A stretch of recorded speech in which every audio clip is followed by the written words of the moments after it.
नमस्कार दोस्तों, Bombay stock exchange यानी बीएसई का जो स्टॉक है उसमें कुछ चीजें आपको इस समय बहुत जरूरी है ध्यान रखने की। एक बहुत बड़ा चेंज हुआ है जिसके बारे में मैं आज आपको इस वीडियो में बताने वाला हूं और साथ में यह भी बताऊंगा कि लेटेस्ट रिजल्ट्स का इस चेंज से किस तरीके का लिंक है और एक इन्वेस्टर के तौर पे आपको डेटा ड्रिवन कौन सी चीजों पे नजर रखनी चाहिए। सो आपके लिए transparent, insightful and data driven analysis present कर रहा हूं मैं बीएसई यानी बॉम्बे स्टॉक एक्सचेंज के स्टॉक के बारे में। कोई रिकमेंडेशन नहीं है, सिर्फ एजुकेशनल वीडियो है, लेकिन पूरा देखना तभी आप पूरा समझ पाएंगे। शुरू करते हैं दोस्तों वीडियो को और देखते हैं सबसे पहली न्यूज क्या है। तो पहली न्यूज है दोस्तों यहां पर कि BSE has appointed mister Gopalan S Raghavan as executive director, names new chief regulatory officer. ये इन्होंने किया है। अब देखिए इसकी जगह पर ये क्यों किया है। पहले तो ये है कि इन्होंने सीनियर मैनेजमेंट में गोपालन एस राघवन को executive director for regulatory and compliance functions के लिए चुना है। अब ये सब क्या होता है, ये ऐसा होता है कि भाई देखिए जो जितनी भी फाइनेंशियल कंपनीज होती है ना दोस्तों, उनमें जरूरी है कि रेगुलेटरी फ्रेमवर्क और रेगुलेटरी जो गवर्नेंस है वो बहुत अच्छी हो। और बीएसई क्योंकि इतने सारे डेटा में, इतने सारे फाइनेंशियल ट्रांजैक्शंस में इन्वॉल्व है, काम ही इसका यही है, तो इसलिए ये रोल बहुत ही इंपॉर्टेंट है। और इसका ओवरऑल बिजनेस पे क्या फर्क पड़ेगा वो ये है कि इससे ट्रांसपेरेंसी ज्यादा अच्छे आने के चांसेस हैं। ठीक है, अब हम बात करते हैं जो कंपनी के कॉन कॉल की समरी है उसके बारे में और उसके अलावा रिजल्ट्स के बारे में भी। तो सबसे पहले बीएसई का एक स्टॉक के बैकग्राउंड देख लेते हैं। कंपनी का 1,60,000 करोड़ रुपए की इसकी मार्केट कैप है और आप देख सकते हैं बुक वैल्यू 164 की है। स्टॉक का प्राइस टू अर्निंग रेशियो थोड़ा सा एक्सपेंसिव है 64। नॉर्मली ये 20-25 तक भी ठीक रहता है, उससे ज्यादा थोड़ा सा महंगा हो जाता है। आरओसी अमेजिंग है, 58% की आरओसी है जो अपने आप में बहुत ही इंप्रेसिव है। और आरओआईसी जो सबसे ज्यादा इंपॉर्टेंट होती है एज पर वॉरेन बफेट और उनकी जो वैल्यू इन्वेस्टिंग है उसके हिसाब से, तो 70% is a very very good impressive number. Dividend company 16% देती है, अगेन हेल्दी पिक्चर। और P ratio, peg ratio is 0.5। ये एक अच्छा इंडिकेटर है। क्यों? क्योंकि पैग रेशियो 1 से नीचे होना इज ऑलवेज गुड। पित्रोस्की स्कोर वगैरह में भी अच्छा नंबर इसको मिला है। कंपनी के बैकग्राउंड के बारे में आप जानते हैं कि ये कंपनी इंडिया का सबसे पुराना स्टॉक एक्सचेंज है। 1875 में, यानी पिछली सदी में ये स्टार्ट हुआ था। और अभी लेटेस्ट रिजल्ट्स के बारे में एक बार देख लेते हैं कि क्या हुआ है इसके अंदर। तो देखिए सबसे पहली बात तो आप यहां पर नजर डालिए लेटेस्ट रिजल्ट्स में,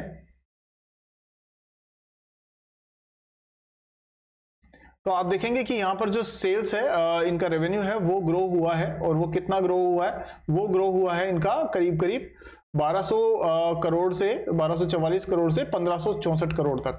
इसके अलावा इनका अगर नेट प्रॉफिट देखेंगे आप, तो प्रॉफिट जो है ये भी 795 करोड़ से बढ़कर के 1063 करोड़ हो चुका है। तो ये अपने आप में बहुत अच्छी बात है। और ईपीएस इनका 14.7 से 19.5 हो गया। Again a very powerful thing. अगर बात करें इनकी दोस्तों, तो इन्होंने डिविडेंड हर साल दिया है। और एक कोई भी अच्छी कंपनी जो एक फाइनेंशियली साउंड हो और इन्वेस्टर्स को लेकर के रिस्पॉन्सिबल हो, उसकी एक बहुत अच्छी बात होती है कि वो डिविडेंड कंटिन्यूअसली दे, क्योंकि डिविडेंड दिए जाते हैं प्रॉफिट में से। इसका मतलब कंपनी प्रॉफिटेबल है और इसलिए वो डिविडेंड दे पा रही है। हालांकि कुछ कंपनी जैसी भी होती है जो डिविडेंड उधार लेके भी देती है, अनिल अग्रवाल जी की कंपनी जैसे है, उस पर भी मैंने वीडियो बनाया, चैनल पे देख लीजिएगा, जिससे आपको यह पता पड़ेगा कि कौन सा मैनेजमेंट आपको सच बोल रहा है और कौन सा मैनेजमेंट आपको गुमराह कर रहा है। तो यहां हम बात कर लेते हैं। तो कंपनी का जो देखिए सेल्स हमेशा से अच्छी रही है पिछले 10 साल में, प्रॉफिट सेल्स से ज्यादा तेजी से बढ़ा है और स्टॉक प्राइस भी अच्छी खासी बढ़ी है, इसमें भी कोई दो राय नहीं है। अब हम चलते हैं सीधे सीधे एफआईआईज डीआईआईज का इसमें देख लेते हैं। अगर देखें तो देखिए एफआईआईज जो है वो उन्होंने कभी कभी 1% पे हुआ करते थे 3 साल पहले, डीआईआईज, और आज ये बढ़कर के हो गए 25% पे। ठीक है, तो आप देख सकते हैं कि एफआईआईज ने, डीआईआईज ने लगातार इसमें खरीदारी करी है और अब ये 1/4 of the company is in control of DIIs. Same with FIIs. FIIs कभी 8% होता था इनका, आज ये 16%, 17% और लास्ट में ये लेटेस्ट 19.42% हो रहा है। एक चीज ध्यान देखने वाली बात यह है कि जब मैं आमतौर पे कहता हूं कि एक पार्टी गलत हो सकती है, 2 पार्टी गलत हो सकती है, लेकिन हर पार्टी गलत नहीं हो सकती है। तो यहां पर अगर एफआईआईज भी उसमें परचेज कर रहे हैं और डीआईआईज भी अपने उसमें अपनी एक्यूमुलेशन कर रहे हैं, तो कहीं ना कहीं कंपनी में कुछ ऐसा है जिसकी वजह से इनको इनकी रिसर्च के हिसाब से इन्हें ठीक लगा है and they want to accumulate it for the longer time. ठीक है, अब हम बात करते हैं इसमें जो इनकी लेटेस्ट जो कॉन कॉल हुई है उसकी समरी को हम लोग एक बार देख लेते हैं। तो देखिए ये दोस्तों इनकी कॉन कॉल की समरी है जो मैं आपके स्क्रीन पर एक बार लेके आता हूं, देखिए ध्यान से। तो यहां सबसे अच्छी बात देखने वाली बात यह है कि इन्होंने बहुत बढ़िया बढ़िया पॉइंट्स बताए हैं और उनमें सबसे पहला जो पॉइंट है वो ये है कि इनका रिकॉर्ड ईयर रहा है, यानी हिस्टोरिकली 5000 करोड़ रुपीस का जो रेवेन्यू है क्वार्टरली, ये इन्होंने पहली बार लाइफ में क्रॉस किया है। बीएसई की जो करीब करीब 150 साल की हिस्ट्री है उसमें इन्होंने सबसे ज्यादा हासिल किया है। यानी आप ये देखिए कि year on year last year ये सिर्फ 3236 करोड़ था, इस बार ये 5000 करोड़ हो चुका है, उससे ज्यादा है। यानी ईयर ऑन ईयर इसमें 59% की ग्रोथ है जो कि काफी इंप्रेसिव है।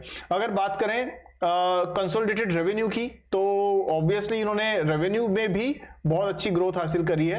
ओवरऑल अगर बात करें कंसोलिडेटेड रेवेन्यू में तो उसमें भी, लेकिन मैं आपको सारे डेटा में लेके नहीं चलूंगा, सिर्फ वो डेटा दिखाऊंगा जो आपको जरूर जानना चाहिए। देखिए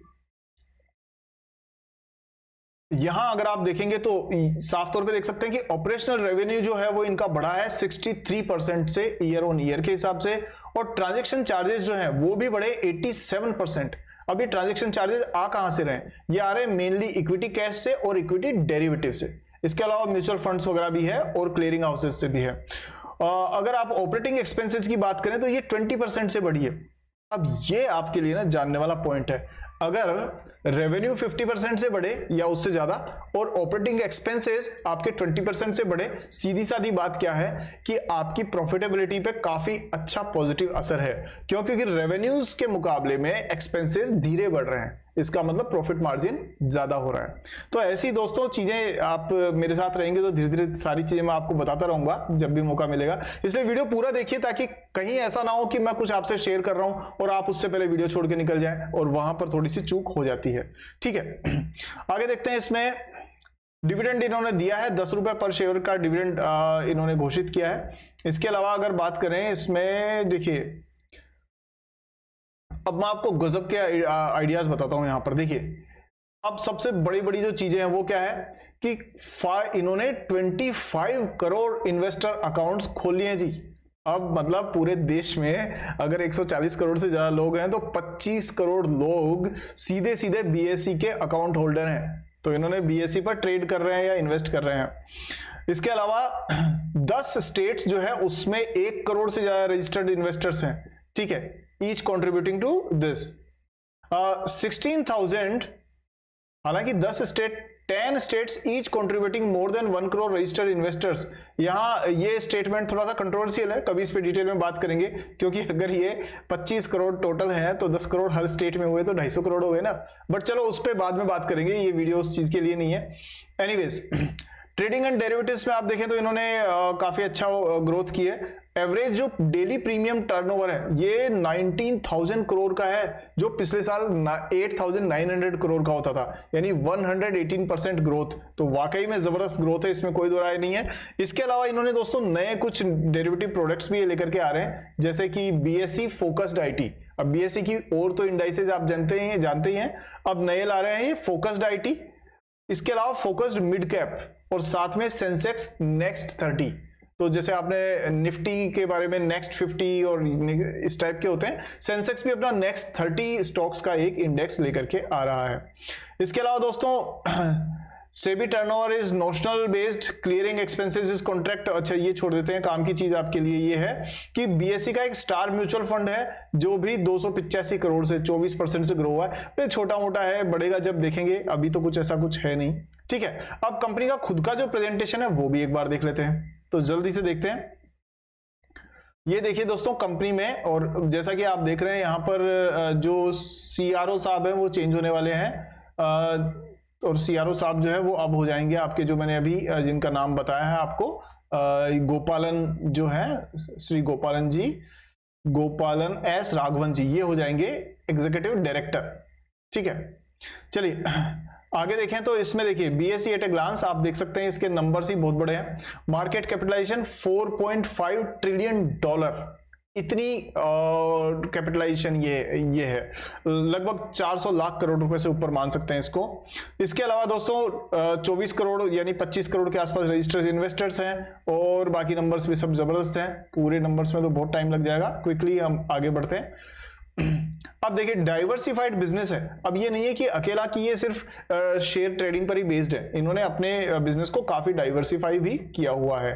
तो जैसे डाइवर्सिफिकेशन में क्या क्या है ये बता देता हूं मैं आपको, कि पहला काम है clearing and trading and clearing. ये तो हम सभी जानते हैं कि ये स्टॉक्स की जो खरीद फरोख्त होती है उसमें क्लियरिंग हाउसेस से और ट्रेडिंग से उससे संबंधित एक्टिविटीज करते हैं। डिस्ट्रीब्यूशन करते हैं, जैसे म्यूचुअल फंड्स वगैरह का डिस्ट्रीब्यूशन होता है आपका, order to sell. Other services आप जानते हैं, colocation services, data feeds, index services ये भी देते हैं। और मेन ये है कि सर्विस टू कॉर्पोरेट्स, कॉर्पोरेट्स को क्या करते हैं, इक्विटी की लिस्टिंग, आईपीओज लाना, डेट सिक्योरिटीज को लिस्ट करना, ईटीएफ की लिस्टिंग, ये सब। अब देखिए यहां पर ये है इनके रेवेन्यू स्ट्रीम्स, तो ज्यादा डिटेल में जाने से बजाय हम सिर्फ काम की चीज पे चलते हैं। इक्विटी कैश, यहां देखिए परफॉर्मेंस कि इन्होंने एवरेज डेली टर्नओवर जो था, यानी रोजाना का जो टर्नओवर है वो पहले 26,000 करोड़ होता था 5 साल पहले, अब ये हो गया 79,500 करोड़। यानी मतलब ये करीब जब कोविड का टाइम आया था उसके बाद से इसमें ट्रेडिंग बढ़ी है, तब से लोगों ने एफडी वगैरह की जगह स्टॉक्स में इन्वेस्ट करना शुरू किया है, क्योंकि उसके बाद जो तेजी आई थी सबने देखी है। ठीक है, इसके अलावा दोस्तों देखें तो ट्रांजैक्शन चार्जेस, इनकम इनकी लगातार बढ़ी है और आप देख सकते हैं कि इसमें ग्रोथ है। इक्विटी डेरिवेटिव्स की परफॉर्मेंस अच्छी है, साथ में जो स्टार म्यूचुअल फंड है, अभी इसमें नहीं जाऊंगा मैं क्योंकि ये इतना बड़ा है नहीं अभी तक। बस बाकी तो दोस्तों सारे बेसिक चीजें हैं इसके अंदर। और हम इसमें देखते हैं की माइलस्टोन्स, वो हिस्ट्री हम लोग पहले डिस्कस कर चुके हैं, आप चाहो तो मेरे पुराने वीडियो को देखिएगा बीएसई पे, उसमें आपको ये सारा डिस्कशन मिल जाएगा।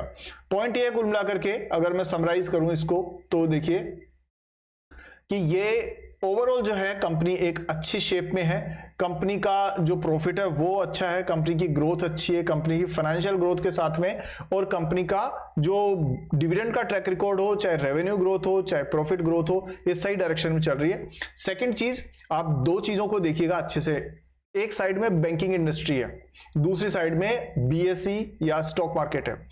आप देखेंगे बैंकिंग इंडस्ट्री में धीरे धीरे थकावट आ रही है। द रीजन इज वहां पर लोग डिपॉजिट नहीं करवा रहे, अब डिपॉजिट नहीं करवा रहे इसकी वजह से वो क्रेडिट नहीं दे पा रहे, तो वहां पर एक डिपॉजिट क्रेडिट रेशियो की बैलेंस बिगड़ी हुई है। लेकिन वहीं पर वो लोग जो बैंक में डिपॉजिट नहीं करवा रहे वो उठा करके एसआईपीज में डाल रहे हैं। अभी की कॉनकॉल के हिसाब से 3.5 करोड़ जो है वो एसआईपीज का भी इन्फ्लो इसमें शामिल हो गया है। मतलब कहने का मतलब ये है कि लोग एसआईपीज में भी इन्वेस्ट कर रहे हैं लगातार।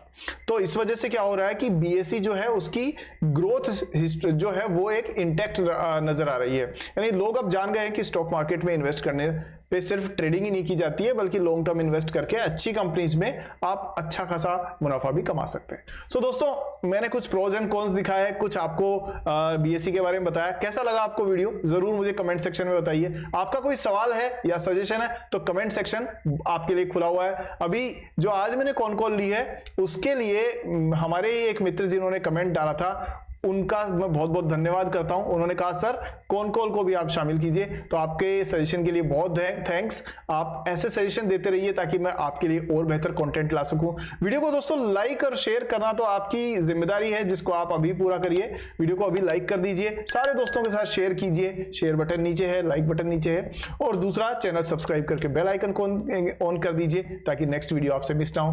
आपने इतना प्यार दिया, इतना समय दिया, उसके लिए हृदय की गहराइयों से बहुत बहुत धन्यवाद। मैं मिलता हूं आपसे नेक्स्ट वीडियो में, तब तक के लिए ध्यान रखिए अपना। जय हिंद।